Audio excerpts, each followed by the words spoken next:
Welcome to Movie and a Beer, everybody. This is Dan bringing us in, and we have a wonderfully good holiday episode for you this evening, or this afternoon, depending on where you're listening from. Or morning. Or morning. Or if you're in space, no time at all. No time at all. There's no day or night there. Because, Santa flies through the sky, up in space, because there's no way he would be. He goes up and down. Well, the reindeer fly. Just like a ballistic missile. He does. Yeah. Rudolph's the ballistic missile. That's what named Rudolph. All right, so who's joining us for this amazing episode? This episode, you've got your John Ritter expert, Blake. He's no longer alive. No, he's not. And the movie that we watched is in memory of him because he passed. It was his last film role. Yeah. And this is Brian. I'm your sandwich expert. There are all sorts of sandwiches you can make. Is an open-faced bologna sandwich like a sandwich or a tostada? Sometimes it's a tostada, especially if you put salsa on the bologna. Yes, what a sad-looking fried sandwich. Bologna. Tastes like a hot dog. Didn't even toast the Wonder bread. Didn't even toast the bread. Should have toasted the moist bread. Wonder bread. Wow. Yeah. Brings me back. But who are you, Dan? I don't know. Who am I? All right. So I'm our host. And what are we watching? So we watched this seasonally appropriate film called Bad Santa, which came out a number of years ago. 2003. Yeah. Like we're talking like 20 years ago, and it's a still holds film up. That has, but it's not real culturally appropriate. Right It is not. There's a lot of issues there going on some with this things movie. that are problematic. What is it? Him saying the R word a bunch? Yeah. Or all the discussions of little people? So Willie or him him fornicating. So Willie T. Stokes is the Santa in question, played by Billy Bob Thornton, and his partner Tony Cox. They get together once a year at holiday season. They pick a mall, and he becomes the mall Santa and the elf. And they basically, the effort is to rip off the mall. They case the mall security in where the safe and all the money is while they're getting sneezed on and peed on by children. Yeah. And this Santa is the stereotypical mall Santa who's got alcoholism and not all of them do, but most of them do. Well, it's the stereotype that some of them have problems. Yeah, this is the only job they could get. Yeah, he clearly severe depression, terrible upbringing, raging alcoholic. Yeah. Pretty erratic. I mean, he does really stupid stuff. And Bernie Mac is at this last mall. So about half the movie takes place at the last mall that they're going to do this job at. And Bernie Mac is the head of security, and he's crooked as hell too, and hilarious. He eats a lot of oranges and smokes a lot. You know what? Boy, that ashtray was packed full of cigarette butts. He also drinks stool softener. Don't forget about that. He does. There's some jokes made about that too. So I mean, so this is a great film. We knew we were going to watch it at a time. And John Ritter's last film. His last film. Yeah, he's the mall general manager, I think. Yeah, something like that. So he's in charge of hiring and overseeing stuff, but he plays it so well, being like overly anxious and just twitchy and weird the whole time. This very anxious man put up against all these very confident characters. Yeah. Willie is a trash can train wreck of a person, but when he locks in, he locks in. Yeah. And Bernie Mac, of course, plays like a very straight shooting, like cowboy dressing. He dresses like a cowboy. He does. He knows exactly what he wants on his toes for his pedicure. Correct. And he wants that gloss. As mentioned, we knew what we were going to watch ahead of time. Right. So I made a special trip down to John's Marketplace to see if I could find some seasonal Christmassy beers. If you it is the season. If you send money to Dan, he'll send you the text chain explaining his time while he was there. It's pretty fun. There's a lot of fun stuff going on. They have some amazing stuff on draft right now. So John's Marketplace, Southeast Powell, check them out. So we started out. We had two beers. This is at a 90-minute movie. It's not terribly long. 97, I think, with credits. Yeah, something like that.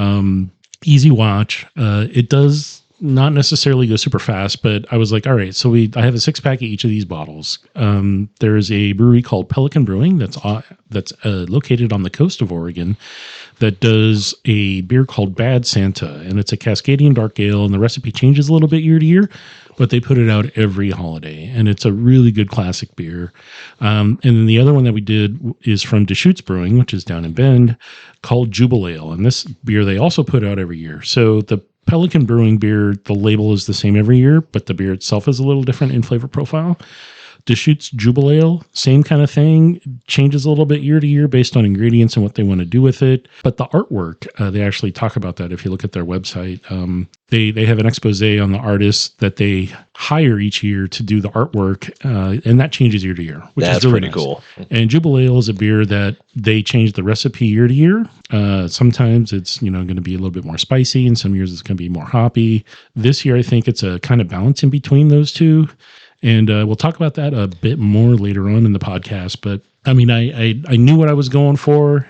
These beers are available in a lot of places. You can get them at Fred Meyer. You can get them at most major grocery store chains on the West Coast, in Oregon and Washington and maybe Northern California. That's like how Bad Santa was in DVD bins for a while. Yeah, it was everywhere. You could find it anywhere. Mm-hmm, mm-hmm. And I would say that, so this movie, I did look, and pretty much any streaming service has it available right now. So whatever you're paying your hard-earned dollars towards, you can probably find it out there.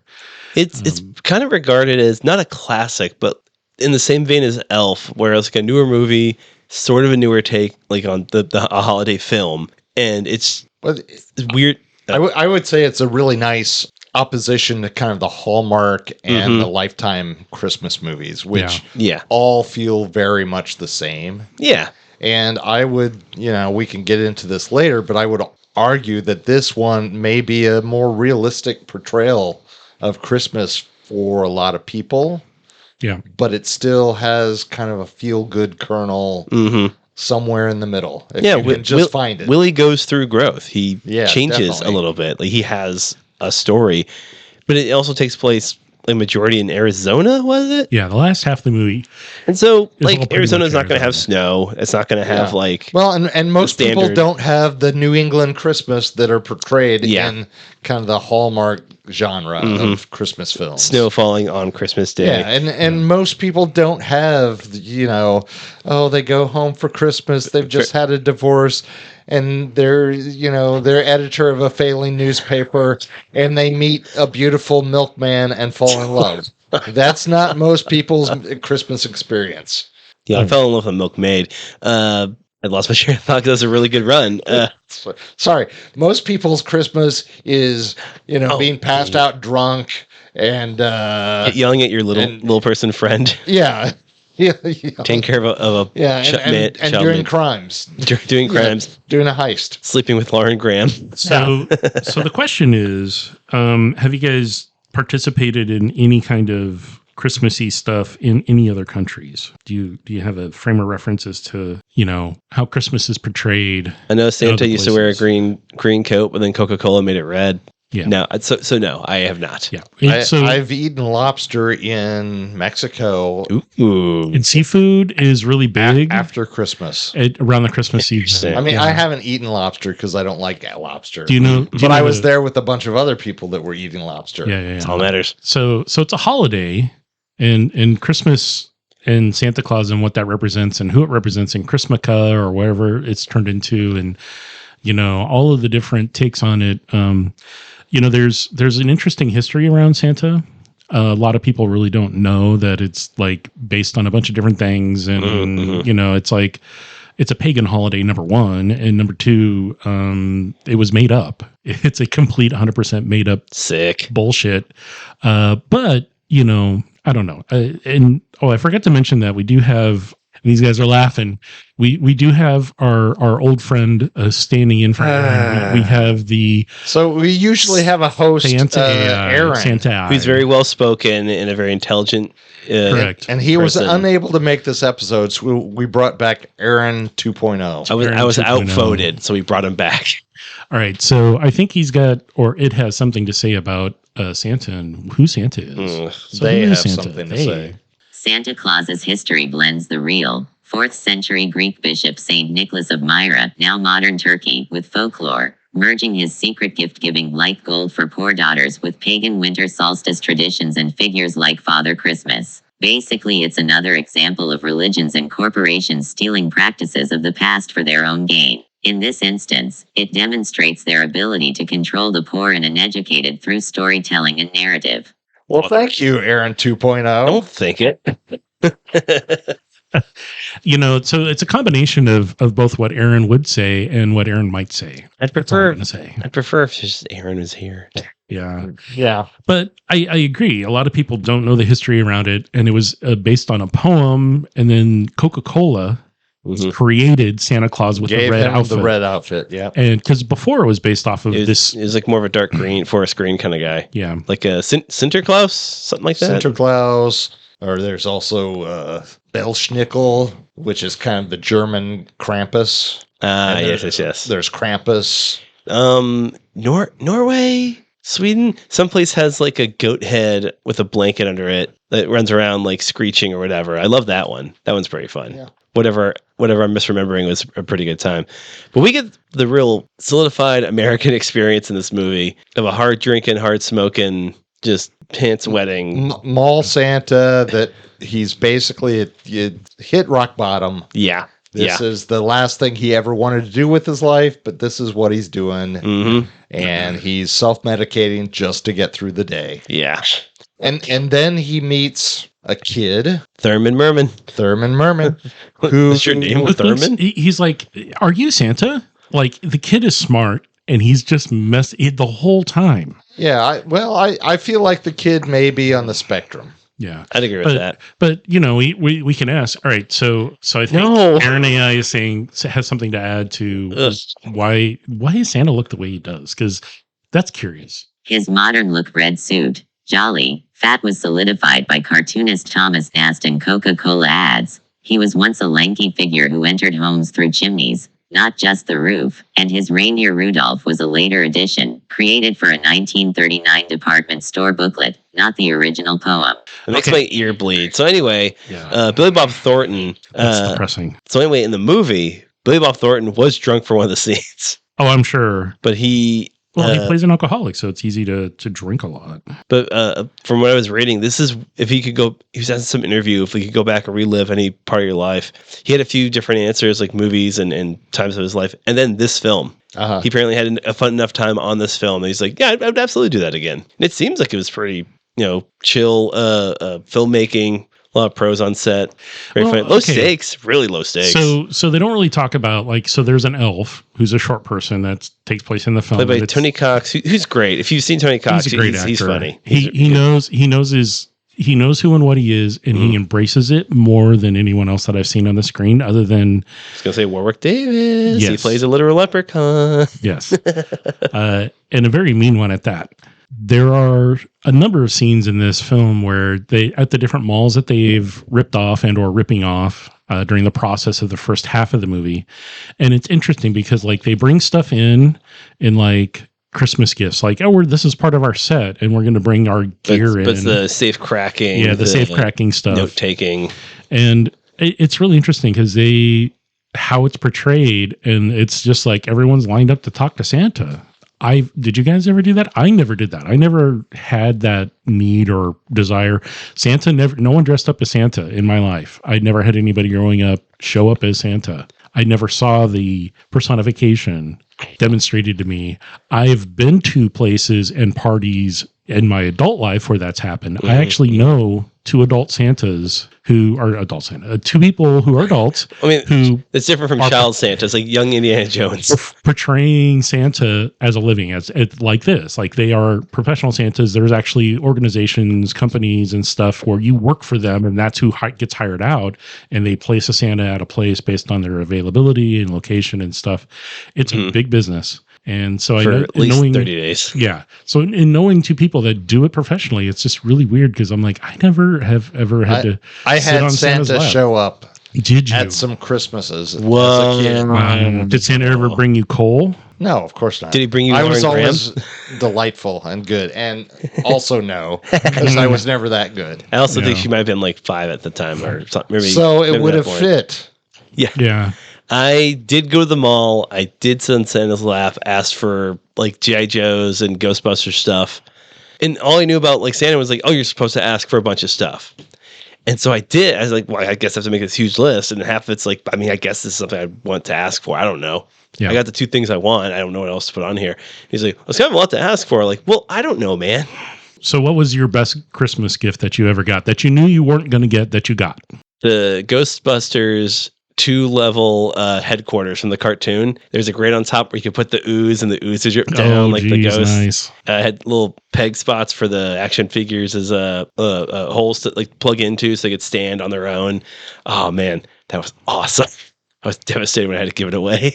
Oh, I got the original G.I. Joe, that based on the Action Man figure from Britain, and his helicopter. He had a Korean War helicopter that and you didn't save those. No, those I sold those at a garage sale when I was like 10 Wow. or something. Yeah, they'd be worth bank. A lot of money Yeah, now. a lot of money. I got Star Wars comics, Nice. like first run edition. Oh, nice. like- Marvel, right? No, I don't think they were Marvel. They might have been, but I think don't Marvel got remember. them later, possibly. Yeah, but it was the original, like right after the first movie came out Oh, cool. in 1980, nice. and I had them, and they just got tore up and thrown out. Yeah, It's just sad. I mean, yeah, that'll happen. yeah. Yeah. But I mean, look, you got to play with them. You're a kid. That's Yeah. what they're for. Yeah. Yeah, They that's why- aren't for collectors' investment value. No, Correct. that's why the way I play with that Ghostbuster HQ, there's no way we could have sold it to anybody. I think we gave it to like some friends who had like a little kid. I was a teenager. It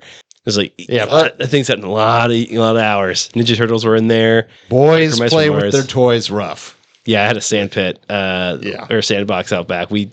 There's definitely grains of sand in that Dude, thing. stuff got melted. Uh-huh. Stuff got put in the dirt. Stuff got left outside. Mm-hmm, mm-hmm. That's the way there you aren't play. that many kids that do that anymore. But And they should. they should. Yeah, I guess they they're definitely doing should. under your 'cause fingernails. Then they would learn the value of longevity, or the value of buying something that is made to last and not Yeah. need to be thrown out really fast. Build your immune system up by licking the dirt off your Ninja Turtle. Correct. Yes. Or having coal. Oh, and speaking of coal, I think For the love of Oh, God. Here- Aaron here- 2.0. Aaron Come on. 2.0 has something to say about coal. In the 19th century, or 1800s for those less educated, coal was a common Hey. household fuel, making it an easy, inexpensive item for figures like Krampus or even Santa to grab from the fireplace to leave as a disappointing substitute for toys. Coal is dark, dirty, and associated You with could've hard just shut it labor, off there. representing the opposite of Christmas joy and magic, making it a fitting symbol for misbehavior. Receiving coal serves as a All right, clear, enough. I feel like this is warning the and improved behavior audio for the rest coal. of the year. I'm being left because I did something to wrong Dan. Correct. No, that was a lot. The Aaron AI Did you see what it 2.0. says? I can, and I don't know how long it is when it's read out. All right, at that let's pace. talk about the film a Coal. little bit. Not about Because there's no coal in the film. general aspect of There's talk of poop. Right. So It's like people cool. there's a moment in the film I want to talk about, which is Yeah. kind of the heart of the film, Is it? where Billy Bob Thornton kind of has a change of heart, and he kind of realizes that his whole life has been a sham, and he wants to be productive for a moment and be a better person for Christmas. Well- Which is what I think makes this a film with some heart, Yeah. and really makes it a Christmas film. What scene are you referring to? Because I'm trying to remember the exact one that I feel like you mentioned it. Yeah, right after he remember- gets after he gets the wooden pickle that the kid carved for him. Yeah. So Because it was a gift just for him Mhm. that the kids sacrificed. The kid To cut give himself him, yeah. to carve this pickle out of wood. Yeah. Which is bizarre. Like, why would you weird. do that? I mean, I think Brian nailed it. Well, The it's kid's weird, probably but on the spectrum. it was the only thing that has ever kind of really touched Billy Bob Thornton's character in Yeah. the film. No, Yeah. I can say And it definitely changed him. He changed. Yeah. He wanted to do something nice for the kid in return. you want to do something nice for someone, which For is someone, yeah. even though like Lauren Graham, the waitress, was throwing herself at him and really falling for him, he always just treated her like, yeah, okay, whatever. The pickle might be a reference to like an actual Christmas tradition. My mom growing up, they would hide an actual pickle like in the tree, and whoever found the pickle got an extra gift. What? Yeah, that's a thing. I've got a glass pickle on my tree. And now, Oh my when I was growing up, we God. had a pickle ornament that we didn't do that for, but that's why we have. So now you're going to make me go buy a Pickle Rick ornament because that's what I'm not making you do anything. Don't you ever give me a pickle Rick anything. I'm just telling you what is an actual tradition, which is probably why the kid does that, because the kid's big into like all the like just classic Christmas traditions, the story of Jesus, the Advent calendar with all the insane detail, and with his mother dead, his father in jail. Oh no, his mother living with Joseph and Mary and the Holy Trinity and the long-eared donkey and the talking wall. And his grandma who's looking after him, but the grandma should not. Cloris Leachman, by the way, yeah, severely underutilized. My only complaint with the movie. She has no lines. She has one good scene where she scares... Do you want sandwiches? Can I make you sandwiches? She has one good scene where she scares Billy Bob, and that's about it. And his dad, what does he say? He's doing like not living on a farm, but like dancing and playing with some people, but he's in jail. No, he's climbing mountains. That's right. Opposite part of the world or something like that. Yeah. When in fact he's in jail for embezzlement. But anyway, this kid is longing for just family or just human contact. Absolutely. Especially over the holidays. Imagine how different the movie this would be if that original Santa actor who got fired at the big middle part when he's leaving, yelling at John Ritter. If the kid found him, it'd be just a classic, standard traditional Christmas movie where the kid would like discover, like what the world is, and Santa would like, oh, I'm sorry, and bring him into his life or whatever. So how much commercialism is Christmas? Is it based 100% around commercialism and selling things to people and stuff? I don't want to answer because I see you holding your phone ready to bring up AI Aaron. AI Aaron has something to say about the Christmas pickle. Yeah, like isn't it a very Norman Rockwell kind of thing? Like a lot of it's based on the idea of a big happy family around a hearth. Yes. The Christmas pickle is a fun, festive tradition, likely invented as a marketing gimmick in the U.S. in the 1880s by F.W. Woolworth to sell imported German glass ornaments, including vegetable shapes, despite being marketed as an old German custom *Weihnachtskirche, which most Germans don't recognize. The game involves hiding a glass pickle ornament in the Christmas tree, and the first child to find it gets an extra gift or good fortune for the year, adding excitement to Christmas morning. AI morning. Is always better than you. You know what's going to happen? Dan's going to edit my stuff out, and I'm going to have even less things to say, even though I'm not doing bits. I did want to ask. No, I thought it was funny because you guys were right. Of course we're right. We're not dumb. I mean, I'm a little. We were more right than AI. You were, but it was made up, mispronounced. And we didn't chug 7 bottles of water to say it. Right. I did want to ask, as far as filmography stuff. Yes. Not a lot of complicated shots. Not a lot of this and that. Him passing out when he walks in is one of the few kind of trick camera moments. How would you do that? The camera would follow you as you fall backwards. My guess is he had a GoPro locked to his body. Yeah, something like that. At standard focal length from his face. And then they had pads, and he fell back on pads, but the camera followed him at the same that's way easier distance from his face. Yeah. Not a real hard shot, but one you don't see a whole lot. Nah. That and the when they're walking in Arizona and the heat waves coming off the pavement, that really just sets the tone for this stuff. Yeah, it's just dressed like. And that may not be movie magic. That could be real. No, probably real. Arizona's hot. So as far as inside outside shots, a lot of set shots, you could see the ceiling. So in a mall, more likely than not. a lot of location sets, but also there were a fair amount of outdoor locations. Yeah. Exterior malls, exterior suburbia in California or Arizona. Arizona, as it's called. Parts of Wisconsin? There was a snowy scene at the beginning. Wherever they were in the beginning. When's that guy tried to get after him? That's in Arizona. Yeah, that's in Arizona. But the very beginning, he's like, Santa's deal with that rando stuff like that. You're like, what? Who are you? I still don't understand why that's in the movie, but I mean, cool, man. I think it has to do with everybody's interpretation of who and what Santa is different to them and how they experience it and what it means to them and how they want to interact with it. And it's just like, what does it mean to you? And that's really, I think, what the movie really tries to portray as like a secondary storyline, and pretty effectively, because he's just there. Here's the kids. All right, fine, go. But there's that random occasion where it actually does mean something, and he does wear that jacket all the time. He has other clothes we never wear. Well, he wears them in the house. Yeah, I think he's just too lazy. Like that makes sense. He's like so depressed, he's unmotivated to change anything. That makes sense. Including his Santa outfit. Yeah, he's He's also just depressed. He's also probably super drunk. Yeah. 24/7. I mean, you feel sorry. Well, yeah. like And which came first, the depression or the abuse, the substance abuse? Probably at the same time. Yeah.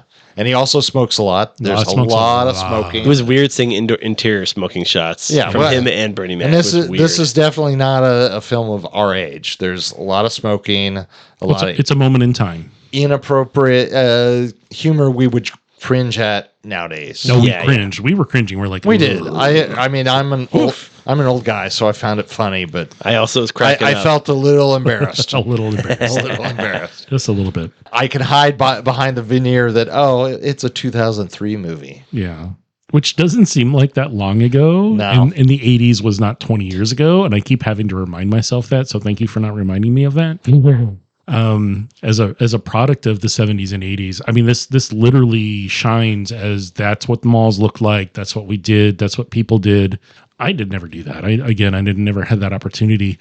It'd be funny to go do that. I was just at the Vancouver Mall this week. Okay. And saw a little girl hug Santa. Oh, nice. It was actually super, super sweet. Did he swear and call her a slur and then walk away? No. Because in this movie, he does that a lot. That's good. That's good. This little girl, they opened up, she was like maybe 7 or 8. They opened up the gate and she flung open her arms and ran and gave Santa a big old hug. That's adorable. It was the most adorable thing I've seen in the mall ever. And it cost them a lot of money, I bet, to get all those pictures. Get the pictures. It's like $20 to open the gate to get in to see Santa, and then it's like $100 a picture. It's big business, that Santa. A lot of money, man.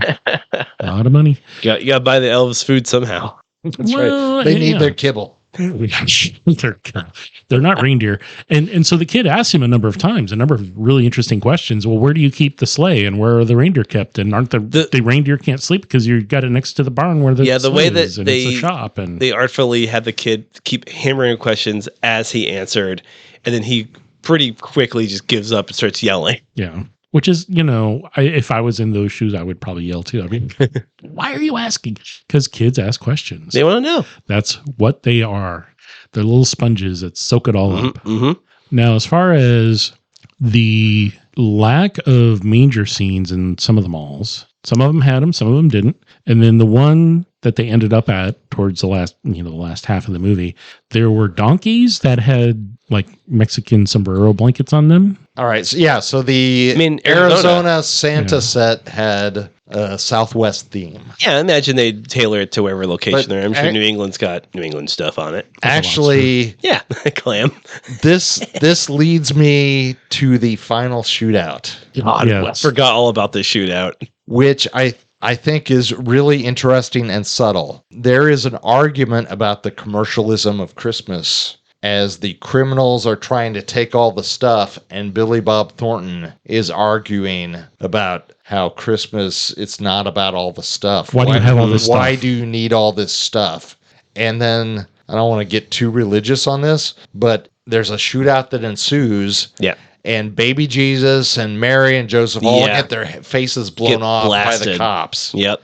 So that's also... You also could argue a lot of the mannequins, which are technically innocent bystanders, also get blasted all to hell. Right, yeah. But I mean, I think the point of that portion of the movie may be, hey, think about the commercialism. It's not really about the stuff, it's about the connections you're making with other people. It's about being with your friends and family. Right. And that's what makes this a good Christmas movie, but it approaches it very different than some of the others we see made in the last 30 years. We get a glimpse at it when they're making popcorn ornaments, whatever that thing is. So they're making they've got a long line of yarn, or actually like probably just like a thread string, just thread and popcorn. And popcorn. It's like a traditional decoration thing for people that don't have a lot of money, that can't afford tinsel. They use popcorn. Yeah. You get that, and it's also a really nice family bonding moment. Stringing the pop. I don't know if I ever did it, but I can recognize that's what it's meant. And you have it out there to feed the rats. Yeah, the Christmas rat. All the poor people, because Rizzo pops up. Hey, it's me. That's exactly. Right. As far as music, There were some really interesting music choices. There's a lot of orchestral stuff you would hear at Christmas time. Thank God we didn't have to hear Mariah Carey. Thank God we didn't have to hear any of the other traditional like mall kind of music. It was I actually noticed pretty light on the music. It was very light. It was very light. Yeah, I really didn't notice scene setting music and not necessarily just there to carry a scene. It was just background to it. The chase music had me cracking up, and I thought this is exactly the perfect tone for this post gunfight cop car chase. Yes, that's really the only time I really noticed the music. The rest of it is just blended in the background. Very backgroundy. Nighttime shots. Do you think they did a good job on lighting? Because there were some the heists portions of it took place at night. Lights are out or dimmed. It didn't feel very dark to me because it was like there's street lights and stuff, and it just felt like maybe they didn't necessarily shoot it at night. They just turned down the. Well, having worked in a mall, I can tell you they don't really shut lights off at night. Yeah, it's essentially dimmed. You can see just fine. I think so. Security can walk around and see what's going on. That's my 2 cents for the mall part. Yeah, I mean, I don't know. I didn't really notice the lighting. So therefore, this is not a deep movie. You should not pay attention to those kinds of things. Yeah, I mean, if you want to. It was fine. It was standard. It wasn't so bad that I noticed it. Yeah, but it wasn't so stylized that I noticed it. It was just. Mm-hmm. You felt like you were in a mall. You felt like at night exteriors. You felt like it was night and exterior, and it was fine. Yeah, I don't know. I was just thinking about the filmmaking, the approach, and this is kind of like it wasn't high art. It's not. It's a film for entertainment for adults. This is like a made-for-TV movie for adult. I would say it's got a little more going on than that because it's not. I mean, I would say it's even the kind of the anti-Santa genre. I would say it's better than most. Like there's a very new film called Fat Man with Mel Gibson, and it's awful. Oh yeah, I heard about this. It's really awful. But he's kind of he is actually Santa, but he's kind of a similar gruff anti-Santa character, and it's awful. Sounds about right. But there are other Christmas movies out there that portray Santa in different capacities.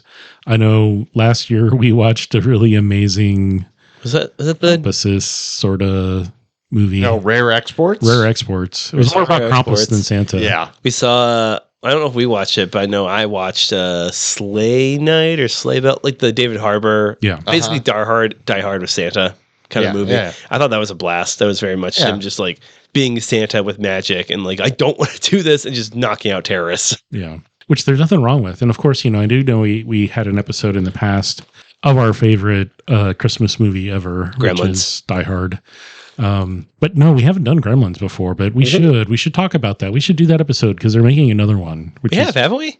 This is for off the podcast. Yeah, I don't remember. Maybe. That's something for me to look up later. But I could not catch. Brian even asked. I tried to catch what beers he was drinking. I just could not. Yeah. It just kind of a vague label. He drinks a lot of hard liquor. Right, but there's also beers mixed in, but we really couldn't see any labels. My best guess is you get them for $10 in a 30-pack. Yeah. Yeah. And there were a number of bar scenes, and I was trying to see if a lot of wine. A lot of wine, because holiday parties. A lot of cocktails. A lot of vodka, a lot of whiskey, a lot of brown liquor. The draft handles, I couldn't make out. I couldn't tell what the labels were. So that feels like they want to make sure not to have to pay anybody. Yeah. Yeah. Or the thing is like get paid to advertise it in the film. That's the thing. I mean, they're already drinking, and the hard liquor that they were drinking had no labels on it. You could tell it was brown, or you could tell that it was vodka. One was supposed to be like Stoyetska or something, but it said stud or stewed. Like when you see it, it's not. Yeah. It was a fake label. It says not something. Yeah. Yeah. It was a fake label on a clearly low end vodka. I thought they were plastic bottles. I kept saying until he threw that one until he threw them and they shatter. I'm like, well, I guess it's not a plastic bottle. It looks like a plastic bottle. You're not wrong.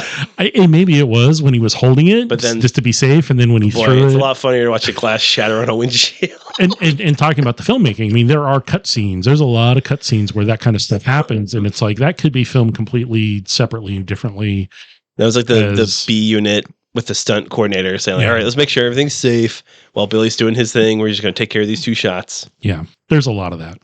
He also throws, when he wakes up and he's mad at his alarm clock going off. Oh, He throws a bunch of bottles. like a repeat shot of him like hurling bottles, just swearing. Yeah, he wrecks his apartment. Well, and he just throws bottles against other bottles that are sitting on it. Yeah, it's like, everything breaks. oh, you have a problem.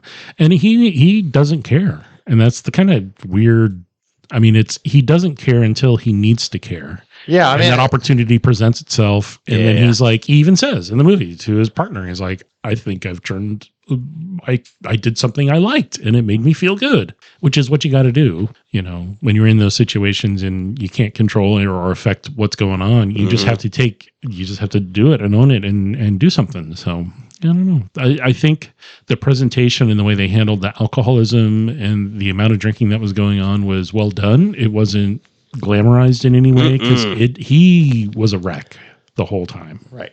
With a clever cutaway shot, they showed him peeing himself. Many times. He was constantly hiding bottles on his person while around children. Yeah. And drinking out of a bottle with a put out cigarette in it. It's like, I didn't catch that. Yeah, well, no, you said it. It was like, oh, you hit rock bottom on that one. That's like, if you're trying to drink out of the bottle, you put a cigarette out and you have an issue. Because at that point, you just don't care. And, you know, you're chasing something and you don't know what you're chasing. And it's that. But this is a very funny movie. It's very crass and gross and disgusting, but it's a very funny movie. Yeah. It still kind of holds up. Yeah. And it's Billy Bob. It's because Billy fun Bob's to such a watch. Yeah. And he's such a great actor. Like, you really feel for this character. You couldn't have like a standard comedian do this who wouldn't be able to dig into the hurt of this character. Yeah. You feel for him. He feels real. And it's also really funny to watch him just freak out on Thurman or start yelling at somebody. Like, he screams at the people in the food court. That's in the trailer. It's like, I'm on my lunch break. Just spitting bits of lettuce out. Yeah. He's just. No, I mean, I think he's a completely despicable character, but you can like the movie because he does have an arc. He's moving toward the light. Yep. You know, he eventually doesn't want to be that bad of a person. Yeah. He doesn't want to be bad Santa. We'll be right back after. POS. Yeah. We'll be right back. So who else? I mean, this was actually a question that Aaron had asked. Who else could have played? I would like to see Alec Baldwin give it a shot. Like in 2003, Alec Baldwin, I would like to see what happens with that. I can't think of a serious answer. Okay. I mean, Daniel Day-Lewis? no.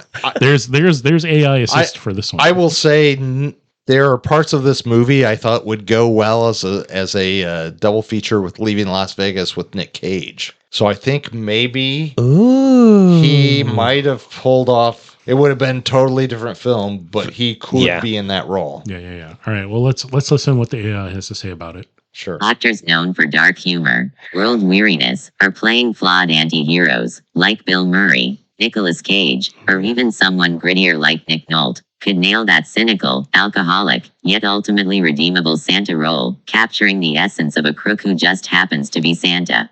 Yes, correct. I love Nick Nolte. Nick Nolte. I find umbrage with Aaron 2.0. Umbrage is what I'm also feeling. Give me a phone. I'm going to break it. No, I put it down. I'm like, it's still within reach. Nick Nolte is well known for having a really bad alcohol problem. Yeah. So it wouldn't be a far stretch for him.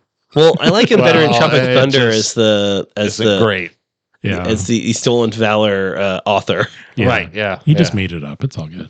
John C. Reilly auditioned for the role. Really? That would have been a pretty interesting take on it. He's a genuinely good actor. He just also loves doing comedy. Will Ferrell turned the role down. They offered it to him, and he's like, "Nah, I'm good." Like, but I think he did Elf that year too, so he's Yeah. Tim Robbins was considered.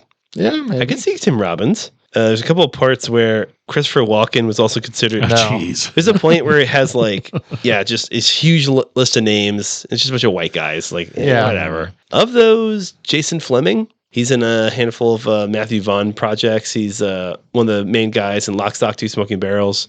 Dr. Jekyll, Mr. Hyde from the not so great League of Extraordinary Gentlemen. I could maybe see him doing it. He plays gritty. Joe Pantoliano. Cypher from the Matrix. Yeah. Or John G from Memento. Yeah. So, there's a handful of people I think could maybe pull it off, but Billy Bob does such a good job. Yeah, He works. He's natural. I had to actually look up, does he, are the tattoos that he has in this movie that you see actual tattoos, or do they add them for the part? And they're actual, nope, those are his actual tattoos that he has, and he's not. Which works so well, because you don't think of Santa with tattoos. You just, which adds the human element of Willie. Yeah. And just, but I thought I'd get you a real present. life person. I thought I'd get you a present because we're friends. He bled on that pickle. You better accept it. I think this is the time of the podcast we're going to switch over to talking about beers. The couple that we had during the course of the watching of this film. Rip Torn was considered. Rip Torn? Rip Torn, that would be a whole different movie. That'd be really different. That'd be a war drama. I know, right? We're talking about Bad Santa, which came out about 20 years ago, 25 years ago-ish. 22 years ago. Long time. For those of us that have been around that long. Check it out if you haven't seen it. It's interesting. There's a lot of drinking in the film. Mostly from Willie. Willie does a lot of drinking, and a few of the other people in various scenes also do partake, but there's a lot of Mrs. Santa's sister also. Santa Claus's sister back. Has a nice couple of shots and a Mrs. Claus's sister, yeah. Can I buy you another? She just gets drunk with them at the bar. She's the bartender. She's the beer tender or bartender. Cute. Yeah. So we had a couple of interesting beers to go with this. Both, I think, did pretty well. The first one that we did was called Bad Santa, which is named after the film, I think.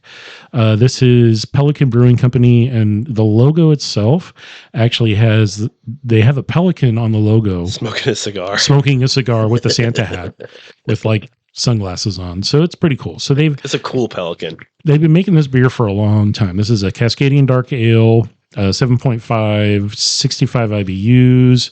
I wouldn't be surprised if this was a callback to this film. I wouldn't either. Yeah. Because this, the brewery came around after the movie came out. So I would imagine they were probably fans of it Well, it says here Pelican Brewing since 1996. 96. So early days. Early days. Kind of was probably when they were leaving the smaller space and getting bigger facilities. Making more than the 3 or 4 standards, which I'm forgetting what they are, but they're pretty good. Yeah. They do a cream ale and an IPA and a couple of other standards. But no, check this them out. one was great. If you go to the coast, check them out. So this is a 2-row malt. So again, this is a word that I always have a hard time saying. Melatonin, something like that. It's a type of malt, and then a dehusked black malt, which gives it the black color without a lot of bitterness from the roast. Magnum, Fuggle, Willamette, Cascade, and a house ale yeast that they use for, I believe, their IPAs, because this is basically a Cascadian Dark Ale. So there's black IPA and Cascadian Dark Ale. And the difference between them is the roast. They're both going to be black. They both should be thin. They both should have a lighter malt body, but the bitterness for a black IPA should primarily come from the hops, whereas a Cascadian Dark Ale, some of the bitterness can come from the roast. Oh. And that's really the only difference is that really mild flavor profile difference with the malts. And this definitely has a little bit of that roast. It's very gentle and on the back. So they call this a mysteriously dark nectar, is filled with complex flavors and aromas. Toasted malt and roast character blends seamlessly with alluring herbal hops that come from the copious amounts of Fuggle that they add. And the Fuggle is a British style hop, which is very aromatic. It's not something that you're going to expect to add any alpha acidity or bitterness to it. It's I just thought a Fuggle was a little Muppet from Jim Henson. That's a Fraggle. I'm sorry. Yeah, that's a Fraggle truck. Fraggle stick truck or whatever. So that was actually asked by one of the kids in the movie when they sat out, and we're like, what the heck is that? And I know, like, Fraggle Rock. Like, and I heard Fraggle and thought, well, it can't be from Fraggles. Yeah. And we looked it up, and it is a toy from the Fraggle Rock series. It looks like a McDonald's toy, which is kind of lame that the kids asking Santa right? for. Go to McDonald's toy. So yeah, and Santa doesn't care if you've been naughty or nice with this beer. It's just as long as it's on your list. So I thought this beer worked really well with the movie. It is really smooth. I see it every year, and for some reason I see it and go, I don't think I like it that much. And every time I try it, I think, that's right, this is a really good beer. It's really tasty, really smooth. I thought it fit with the movie. The only hiccup being half of it's being set in Arizona, and every time I see warm weather, I don't want to drink something dark and roasting. Like, the movie starts in Wisconsin. Yeah, which helps. And I would say that at least comparing the two beers, this was a little more bitter. Mm-hmm. And so it really kind of matched the first half of the film much better. as Billy Bob's character was kind of bouncing along rock bottom for a while. That was part of Miami as well, right? Trying to figure out, am I really there? Am I really at the end? Yeah. He that's a really hard time for him too. I'm like, he doesn't know what he's just there. He's just there. He's just existing and no productivity, not just lasting to the next drink and try to deaden the pain. I like that his partner called him out on it, saying, "You'll be counting down the days until I call you up." And then we see him then we get to see him. It's not just telling, it's also showing him just wandering aimlessly, bumming around Miami, being just gross, watching girls play volleyball. His legs crossed, and stealing liquor from bars. The bars. Yeah. Not surprisingly. But this was good. Like I enjoyed this beer. I think it matched up. I think Brian and I are in agreement. It matched up well with the film. Yeah, and this is something you can find. That, like I said, they broadly distribute any place. Yeah, Fred Meyer has just stacks of them. Like in November, I think. Yeah. It comes out early. This is, again, a seasonal beer that they do, but they do it every year. They have at least for the last decade or so. It's really good quality stuff. If you're just looking for something a little different, this is, again, just a little different. It's not necessarily a Christmas beer. It is just a CDA, so it has a little bit of roast, and it's just a different approach to traditional dark ales or IPAs that are a little darker in color with a little roast. So it's not necessarily like the second beer we did from Deschutes, which is a winter warmer, which is classified as a winter beer that is spicy and has various things added to it to provide you with that actual, like, oh, this is a little higher. It's like over 6%. Both of these are over 6%. So I really like the second beer. I thought the aromatics were really interesting and nice. Yeah, you comment on them. Spicy and festive and a little fruity. And then the flavor of the beer was kind of a little sweeter, a little sweeter malt, and a little not real spicy, but some flavor I can't put my finger on. But it was not your standard really hot bomb beer. See, I didn't get a lot of the spice on there. I liked it okay. I liked the first beer a lot better, but this one was all right. I'm usually not a fan of winter ales because of all the spices in them. I just find it a little overwhelming. Yeah, my tongue doesn't know what to do with the flavor. I'm like, I don't know what to taste here. It seems like a lot of work. There's a lot of layering with. But I didn't notice that with this one. I don't know if I just got a funky bottle or if I was just so blown away by the first one. I'm like, no, you probably had lingering flavor profile from the first one. There's nothing wrong with that. I followed them pretty closely, so that's very possible. So this winter warmer from Deschutes called Jubilale, which again has been around. They've been making this as a winter beer seasonally for many, many years. 6.7%, 65 IBU. So it has bitterness to it, but the bitterness is an alpha acidity bitterness. It's not a hop flavor bitter. The roast and the malts are going to provide you most of that roasted bitterness, which is really nice. A lot of the hops that they're using, which is Nugget, Cascade, Delta, East Kent Goldings, and Tettnang. So Tettnang and East Kent Goldings are really traditional in British style beers. Nugget is going to be more of a Eastern Europe. It's a version of an Eastern Europe type. Cascade and Delta I'm not sure about, but Cascade is one of the C hops. So anything that starts with the C that's a hop, it's going to have a little bit of pine, maybe some forest floor, but it's definitely going to be Northwest style. It says here dusted cocoa. How much impact would that have on the flavor? So the cocoa is where you're going to get that little bit of roast on some of that, maybe spice hit. Oh, okay. They're not doing it to give you a cocoa flavor. They're doing it for the accent. Much to my disappointment. Yeah. So again, as I mentioned to the guys, so the artwork on this can or the bottle, it's primarily in bottles, changes year to year. They've been making it since 1988. Hachi-machi. It's a long time they've been making this beer. Spice, floral, robust. As you say, dusted with cocoa. I think that's what gives it that more seasonal flavor. As a winter warmer, that's typically something you'd find in that as far as recipe goes. The flavor profile, it doesn't taste cocoa at all. I mean, you might get maybe a hint of it if you're really looking for it. Once you hear it, then you're going to try to taste for it. If you don't know that's what's in it, then you're not going to really look for it. But again, I think this was for me, the better of the two, because the first one was a little bit more sharp. I mean, at the beginning of the movie, there's some sharpness to it at the beginning, and then he rounds out at the back, which is what the film does. I mean, it gets really more sentimental and more, you have a lot more sympathy for the characters, or at least the Billy Bob Thornton character, because he's discovering, I'm not a bad person. I do actually can do good things if I put my mind to it and just do it. He's trying not to be where he's been. Correct. Like he can steal a pink elephant. He can. Right. He has no problem stealing that elephant to give to the kid because, the kid deserves it. That's what he wanted for Christmas, and that's what Santa's going to give him, which is weird. The kid talks about wants a gorilla to beat up some kids, and then Santa just berates him in front of this line of children.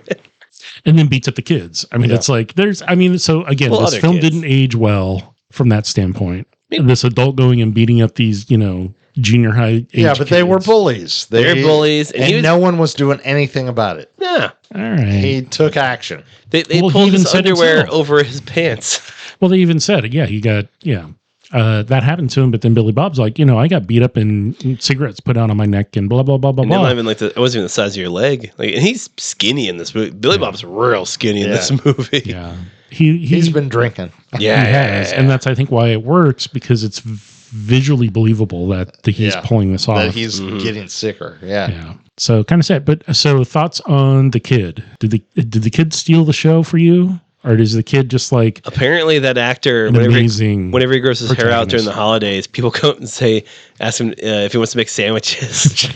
He's just, I think he's only done this in the second movie, and that's it. I don't think he's really done a lot of acting. He's just kind of like, okay, sure, whatever. This is his shtick. He steals the show. Yeah. I mean, there are memorable performances, but you don't see a kind of a protagonist like this kid. Yeah. Usually this kid you'd make fun of. I mean, he enters the film. You grow to kind of love him because he needs a lot of help. He knows what he's doing. Again, he might be on the spectrum, but he knows Santa's not real. I know Santa's not real, but I want to be your friend. He enters the film with some of the only music I noticed coming off the bus, snot all over his upper lip, just ignoring these bullies, walking with purpose to Santa. Just sits down, starts grilling him, decides I'm going to follow this man until he's better.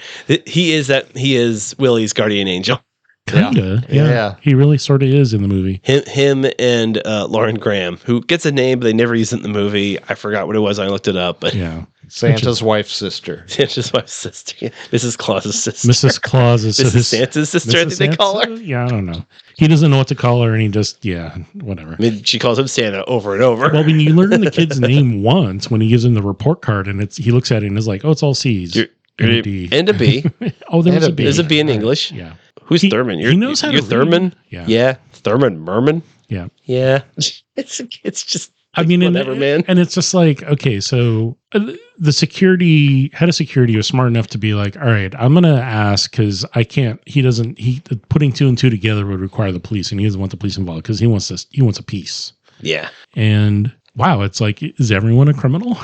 Well, not John Ritter. John Ritter's a sweet, weird man who just wants to live his life and do his job. Yeah, wearing those weird glasses. Now the poor guys have to hire a new head of security. Yeah. Well, the one who won't eat oranges so loudly in his face. And smoke nonstop. I loved a lot of the shots were pretty basic, but the back and forth where it kept cutting so quickly between John Ritter and Bernie Mac, going over like why they couldn't fire Willie because he technically wasn't doing anything wrong, but he was kind of a gross person. And it's just the dynamic of these two men, of one who's very secure in who he is, Bernie Mac, and one who can't insecure about everything. The man who spelled out the word, the S word. He spelled it SHIT to another grown man. That's just he played it so well. Just so anxious and weird. So I think my favorite scene was when Bernie Mac's character and the two protagonists are sitting in the bar and they're yelling at each other, and he wants 50% of the cut. He's like, I know your game. You've gotten away with it 6 times. I followed your record and I want a piece. Or I'm going to turn you in. And it's like 50%, 50%, 30, 50%, 35. It's like, oh, you don't know how to negotiate at all. No, he just said 50%. And Billy Bob's just sitting there leaning over, probably half in the bag, just looking at him like, this isn't going to go how you think it's going to go. Whatever. I don't care. But it's like, and you even said, it's like, there's people sitting around them in this mall Some restaurant. nerd trying to eat a fajita. There's like people eating food as they're yelling at each other really loudly about they're ripping off the mall. And it's like, okay, they don't really, Yeah, it's not meant. It's a typical mall. Yeah, there's visit to me. There's just people around living their lives, eating hamburgers, and these people are talking about like robbing from each other, screaming. All right. Any other thoughts on this great film? Check it out. Kid worthy? No. I mean, there's nudity in it. It's not kid worthy, but teenager, late teenager, mid teenager. There's really nudity. There's a stripper scene that has. Oh, there are some boobs. That's right. I forgot about that. Yeah, I would be okay with the 14-year-old ish. All right. I think the age of the kid in the film. Well, the kid's in 3rd grade, so he's not 14. He looks a lot bigger than that, though. I mean, you should cast it older for a younger role. Anyway. Yeah, I think he was 8. I'd say 8, 9, 10, somewhere in there. Yeah.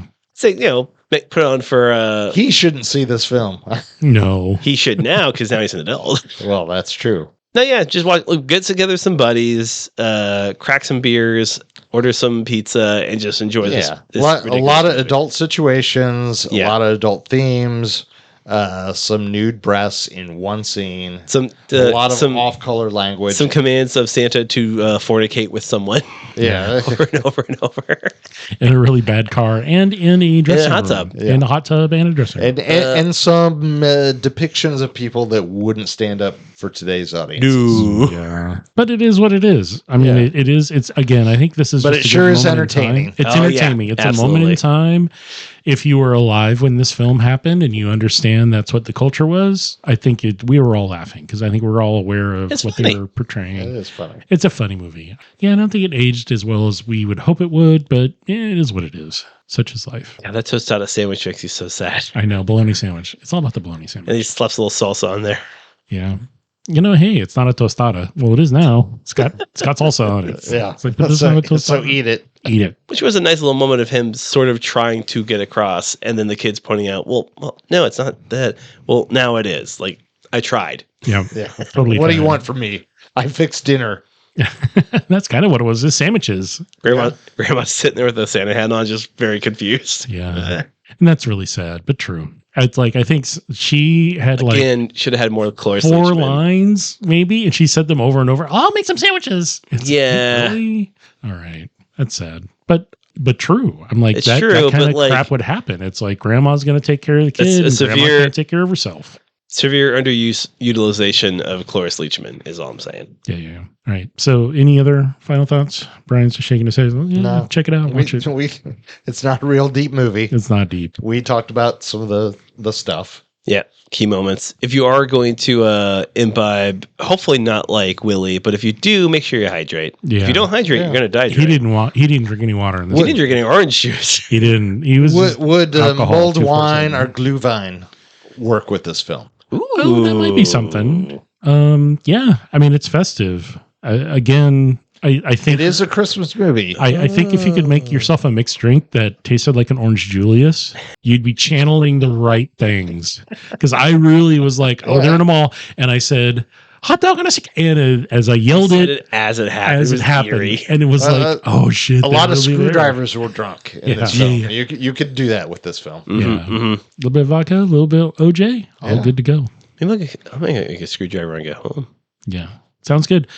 All right. Well, so thanks for hanging and listening, everybody. As always, the opinions expressed in the taping this recording are those of the hosts. And I would like to thank you very much for taking your time to listen and check this film out if you can. Bad Santa, it's out there. It's been around for a while. As mentioned, find something fun and interesting to drink. Find some friends and, check it out. This is Blake saying, don't forget to get a pizza as well. And this is Brian. Try a fried bologna sandwich. Yeah. Because those are good. When you fry it, it tastes like a hot dog. And he says that in the movie. That's why I said it. All right, take care, everybody.